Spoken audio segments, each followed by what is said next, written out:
Hari ke-47, kebodohan bermalas-malasan. Pendahuluan, apa yang menahan Anda untuk beraksi? Selamat datang di hari ke-47 dari perjalanan disiplin diri Anda. Di hari ini, kita akan membahas sesuatu yang sering kali kita abaikan, atau bahkan yang kita anggap sebagai kenyamanan sesaat yang tidak berbahaya. Kebodohan bermalas-malasan. Tentu kita semua pernah mengalami saat-saat malas. Tetapi apa yang sebenarnya terjadi ketika kita terlalu sering jatuh ke dalam kebiasaan ini?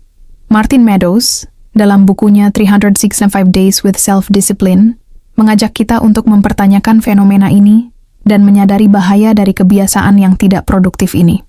Dalam perjalanannya untuk mencapai tujuan-tujuan besar, seseorang tidak akan bisa melangkah maju jika terlalu sering mengendurkan disiplin diri dengan alasan sekarang saatnya istirahat. Malas dapat menjadi jebakan yang sangat halus, yang membawa kita terjebak di zona nyaman. Padahal justru dari dalam zona ketidaknyamananlah kita bisa berkembang. Saya ingin mengajak Anda untuk berpikir lebih dalam hari ini, seberapa sering Anda jatuh ke dalam kebodohan bermalas-malasan? Bisakah Anda merasakannya sekarang? Atau malah, apakah kebiasaan ini menjadi begitu mengakar dalam hidup Anda hingga Anda merasa nyaman dengannya? 1. Mengapa malas bisa jadi kebodohan? Mari kita mulai dengan sebuah pertanyaan yang sederhana. Mengapa kita malas?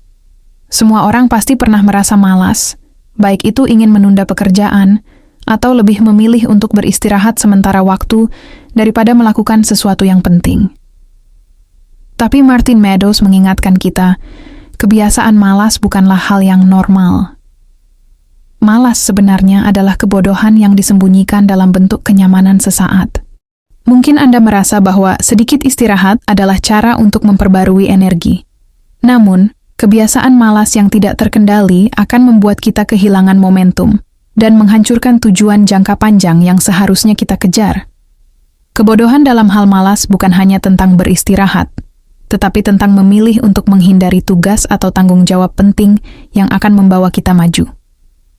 Apakah Anda pernah merasa terjebak dalam situasi seperti ini? Saat kita memilih untuk menunda-nunda pekerjaan atau merasa puas dengan berada di zona nyaman, kita sebenarnya sedang membuat keputusan yang sangat bodoh. Karena kita tahu ada hal yang lebih penting yang perlu dilakukan, tetapi kita menolaknya untuk keuntungan sesaat. Inilah kebodohan sejati, karena setiap waktu yang kita sia-siakan berarti lebih sedikit langkah menuju tujuan kita. Pertanyaan untuk Anda. Apa yang terjadi jika Anda berhenti menunda-nunda? Bagaimana hidup Anda akan berubah jika Anda memanfaatkan waktu sekarang untuk mengambil tindakan nyata? 2. Menunda-nunda adalah proyek masa depan yang tidak pernah terselesaikan. Pernahkah Anda berkata pada diri sendiri, "Saya akan melakukannya nanti," atau mungkin, "Saya masih punya banyak waktu"? Meskipun kalimat itu terdengar seperti pembenaran yang sah-sah saja, kenyataannya adalah kita sedang menunda-nunda hasil dari pekerjaan yang lebih besar di masa depan. Menunda adalah sebuah kebodohan tersembunyi. Mengapa? Karena kita tidak tahu pasti apa yang akan terjadi di masa depan. Waktu terus berjalan, dan jika kita tidak bertindak sekarang, kita mungkin akan kehilangan kesempatan. Yang kita anggap sebagai waktu sekali lagi untuk beristirahat, mungkin akhirnya menjadi waktu yang terbuang tanpa kembali. Ini adalah alasan mengapa Anda tidak bisa terjebak dalam rutinitas malas, karena setiap menit yang terlewatkan tidak pernah kembali. Meadows mengingatkan kita bahwa kita perlu menghadapi kenyataan tentang waktu yang terbatas. Waktu adalah sumber daya yang tidak bisa diganti. Jadi, setiap kali kita memilih untuk malas, kita sedang kehilangan beberapa saat yang berharga yang takkan bisa kita peroleh lagi. Apa yang terjadi ketika kita melakukan ini berkali-kali? Proyek kita yang tertunda akhirnya tidak akan pernah selesai. Jika Anda tahu bahwa menunda hanya akan menambah penyesalan di kemudian hari, apakah Anda akan terus menundanya?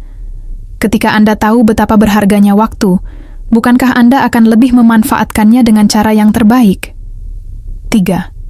Dampak jangka panjang dari bermalas-malasan. Setiap keputusan, sekecil apapun, memiliki dampak jangka panjang. Malas tidak pernah berakhir hanya dengan satu keputusan. Ini adalah kebiasaan berulang yang mulai memperburuk hidup Anda dan menghambat kemajuan Anda. Begitu Anda terbiasa menunda-nunda, Anda akan menjadi semakin terlena dan akhirnya jatuh ke dalam lingkaran setan ketidakdisiplinan yang membuat Anda semakin terperangkap di dalamnya. Meadows berpendapat bahwa melakukan sesuatu, bahkan dalam dosis kecil, jauh lebih efektif daripada bermalas-malasan. Menunda-nunda atau menolak untuk beraksi hari ini akan menciptakan jarak yang lebih besar antara tujuan kita dan kenyataan. Setiap hari Anda membiarkan diri Anda menghindari tindakan, Anda hanya mempersulit langkah berikutnya yang harus Anda ambil. Pertanyaannya sekarang adalah, jika Anda merasa malas hari ini dan menghindari langkah penting, bagaimana ini akan mempengaruhi masa depan Anda? Bagaimana perubahan kecil hari ini dapat membentuk masa depan yang Anda impikan? 4. Disiplin diri. Kunci untuk mengalahkan malas. Bagaimana cara mengatasi kebodohan malas? Disiplin diri adalah jawaban utamanya. Martin Meadows mengatakan bahwa disiplin diri adalah cara kita menunjukkan bahwa kita lebih mementingkan hasil jangka panjang daripada kenyamanan sesaat. Disiplin mengharuskan kita untuk melakukan hal yang benar, meski kita tidak merasa ingin melakukannya. Disiplin mengajarkan kita untuk memilih berdiri tegak dan bergerak maju meskipun godaan untuk bermalas-malasan begitu kuat. Tugas kita, sebagai individu yang ingin sukses dalam berbagai bidang, adalah untuk memilih tindakan meskipun kita tidak merasa termotivasi atau terinspirasi. Bahkan jika kita merasa lelah, kita harus membiasakan diri untuk bertindak berdasarkan pilihan yang lebih rasional, bukan berdasarkan keinginan jangka pendek. Jika Anda bisa menetapkan kebiasaan disiplin, maka Anda tidak hanya bisa menghindari kebodohan malas. Anda juga akan menjadikan disiplin sebagai gaya hidup yang mendorong Anda untuk mencapai tujuan besar Anda. Tanyakan pada diri Anda, apa yang Anda bisa lakukan dalam 15 menit ke depan yang bisa memberi dampak besar? Apa tindakan kecil yang bisa Anda ambil sekarang untuk mengalahkan rasa malas itu? 5. Malas dan kebiasaan. Tak produktif lainnya, bagaimana mereka menjaga Anda tetap di tempat yang sama? Seringkali, kebiasaan malas muncul bukan hanya karena ingin beristirahat, tetapi juga sebagai cara untuk menghindari rasa cemas atau ketakutan tentang kegagalan. Jadi, bukankah ini menarik?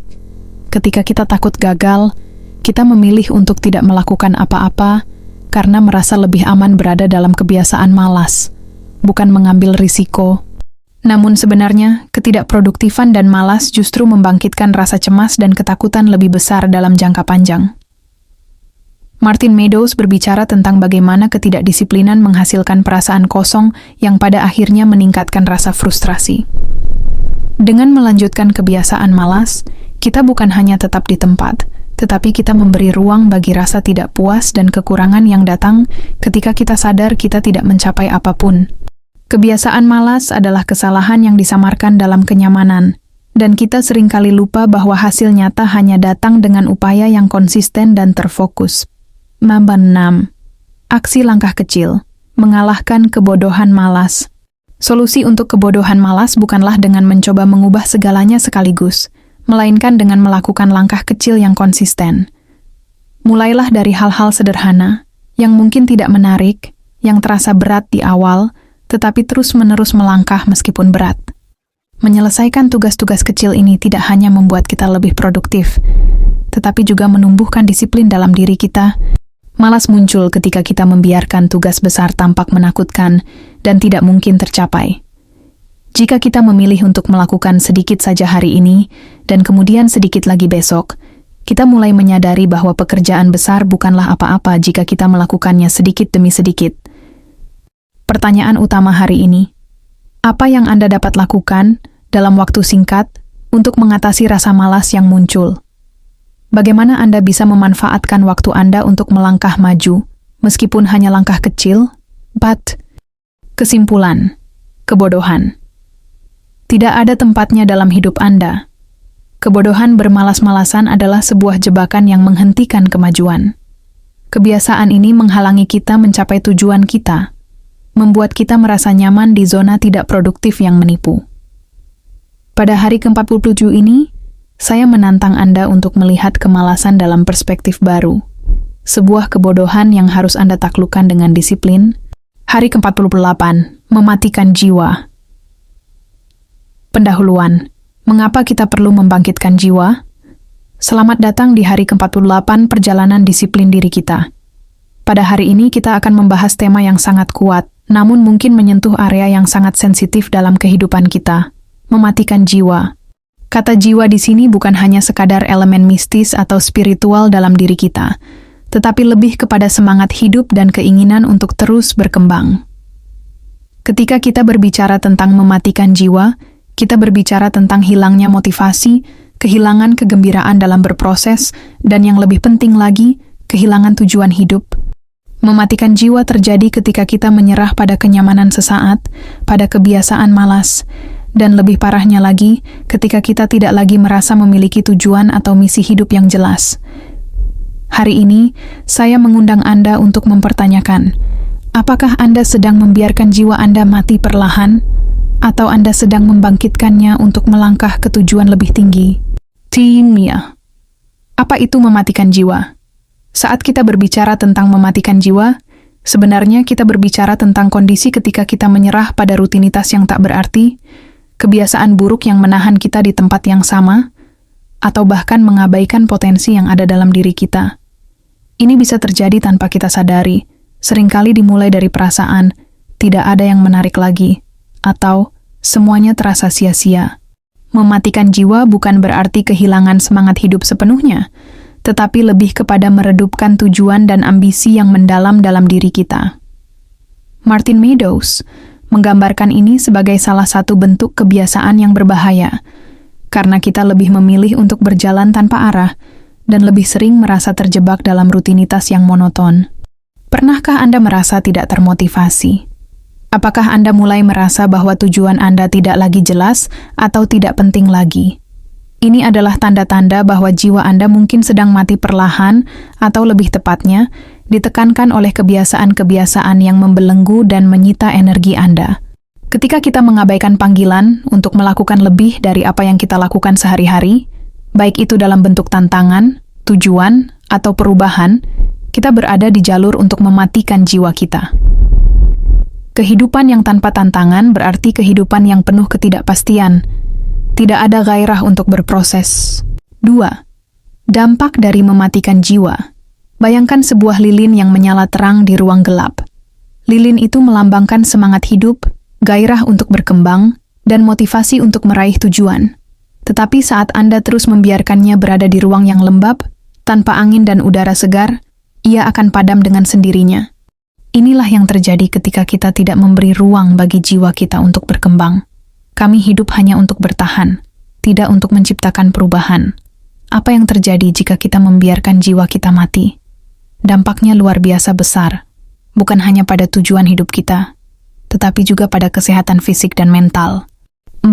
Membangkitkan jiwa Anda kembali. Kunci untuk membangkitkan jiwa yang tertidur atau mati adalah dengan membuat keputusan untuk kembali bergerak maju, meskipun terasa sulit pada awalnya. Disinilah disiplin diri menjadi sangat penting. Memulai kembali, bahkan dengan langkah kecil, akan membangkitkan semangat itu lagi. Meadows menggambarkan pentingnya kebiasaan positif yang dapat menjadi bahan bakar bagi gairah hidup Anda. Ini bisa jadi adalah kebiasaan untuk setiap hari merencanakan tugas kecil, bekerja pada proyek yang menantang, atau bahkan merancang visi masa depan yang besar. Ketika kita mulai mengaktifkan jiwa kita dengan upaya kecil ini, kita membuktikan bahwa kita masih memiliki kendali untuk mengarahkannya ke tempat yang lebih besar. Tentu, kita semua menghadapi momen di mana kita merasa tidak memiliki energi atau dorongan. Tapi dalam momen itulah kita harus bertindak dan melawan ketidakberdayaan. Mengambil langkah kecil pada saat kita merasa lelah akan membantu kita kembali menyalakan semangat itu. Pertanyaan untuk diri Anda. Apa langkah pertama yang akan Anda ambil untuk kembali menyalakan gairah Anda? Apakah ada perubahan dalam rutinitas Anda yang bisa memicu semangat baru? Apa yang bisa Anda mulai hari ini yang akan menyalakan semangat itu kembali? 5. Jiwa yang hidup menciptakan energi positif. Salah satu aspek menarik dari memiliki jiwa yang hidup adalah bahwa semangat Anda menjadi menular kepada orang lain. Ketika Anda merasa hidup dengan tujuan yang jelas, kepercayaan diri Anda meningkat, dan ini bisa terlihat dalam cara Anda berinteraksi dengan orang-orang di sekitar Anda. Jiwa yang hidup menarik peluang dan memotivasi orang lain. Berapa banyak orang di sekitar Anda yang merasa terinspirasi oleh tindakan Anda? Apakah Anda membiarkan jiwa Anda menginspirasi orang lain, ataukah Anda malah membiarkannya mati dengan alasan kenyamanan? Dengan semangat yang terjaga, Anda bisa menghadapi berbagai rintangan dan menanggapi tantangan hidup dengan cara yang lebih positif dan penuh energi. Jiwa yang hidup akan selalu mendatangkan peluang, tidak hanya untuk diri sendiri, tetapi untuk orang-orang di sekitarnya. Aksi langkah kecil untuk membangkitkan jiwa. Bagaimana Anda mulai membangkitkan jiwa yang mungkin sudah sedikit mati? Ingatlah bahwa semuanya dimulai dengan tindakan kecil. Mungkin Anda merasa tidak sepenuhnya siap atau termotivasi, tetapi dengan terus melakukan langkah kecil, Anda akan membawa jiwa Anda kembali ke dalam kehidupan aktif dan berkembang. Cara yang paling efektif adalah dengan melakukan sesuatu yang Anda anggap menantang atau baru. Buatlah daftar hal-hal yang ingin Anda capai dan buat langkah-langkah kecil untuk mencapainya. Melakukan sesuatu yang signifikan, meskipun itu adalah sesuatu yang tampaknya kecil bagi orang lain, akan memberi jiwa Anda alasan untuk kembali merasa hidup dan bersemangat. Ketika Anda mulai menggenggam kendali atas tindakan Anda akan merasa bahwa semangat Anda tumbuh. Bahkan yang lebih penting, Anda akan merasakan rasa kontrol yang lebih besar terhadap hidup Anda, yang tentunya akan membuat Anda merasa lebih baik dan lebih terinspirasi. Kesimpulan, jangan biarkan jiwa Anda mati. Pada akhir hari ini, ingatlah satu hal. Jiwa Anda adalah kekuatan pendorong di balik segala tindakan Anda. Ketika Anda membiarkannya mati, Anda kehilangan bagian dari diri Anda yang paling berharga. Begitu Anda membangkitkannya, semangat itu akan mengubah cara Anda berpikir, bertindak, dan menciptakan hidup yang penuh gairah dan makna.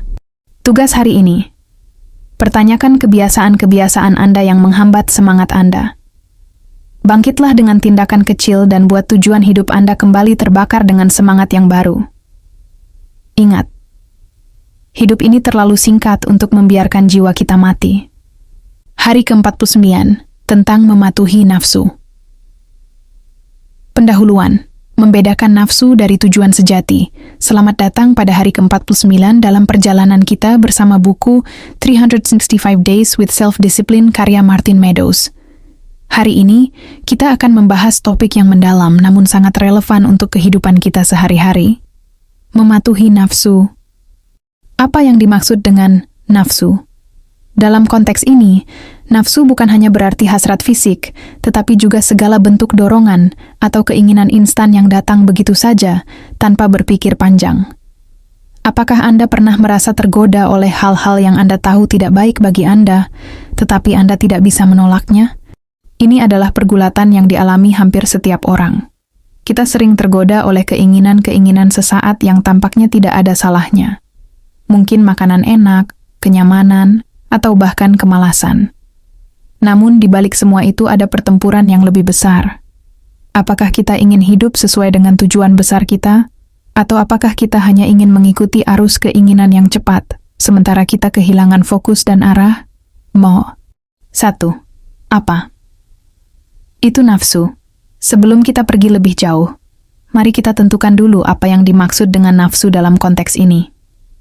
Nafsu adalah dorongan yang datang dari dalam diri kita. Kadang berupa keinginan atau kebutuhan sesaat, yang biasanya tidak bersifat rasional dan cenderung mengarah pada kenikmatan sementara. Nafsu selalu membawa kita menuju kebutuhan segera, yang seringkali berlawanan dengan tujuan jangka panjang kita. Pernahkah Anda merasa ingin tidur larut malam atau menghindari pekerjaan yang harusnya Anda lakukan? Itu adalah nafsu dari kenyamanan yang membisikkan Anda untuk menunda, untuk memilih kenyamanan yang saat ini mudah dicapai. Padahal ada hal yang lebih besar menunggu di depan Anda. Ketika kita mematuhi nafsu kita mengorbankan kemampuan untuk berpikir jernih dan menetapkan disiplin dalam hidup kita.